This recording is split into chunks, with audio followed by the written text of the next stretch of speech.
What is the most terrifying thing you've ever experienced while home alone? I have been pretty fortunate based on these comments, but I was home alone one night while my wife and son were visiting my mill. I walked back to our bedroom to see someone rummaging through my son's room on the video baby monitor.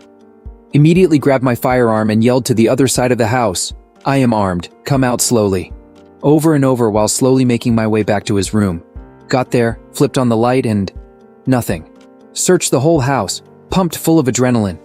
Finally satisfied I was alone, I went back to my room and the guy was back in the room.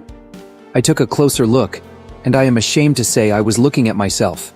The camera is a live feed on our Wi-Fi, and it was steaming on a huge delay. I have never known it to do that, and it has not done it since. Yep, went looking for myself and came back empty-handed.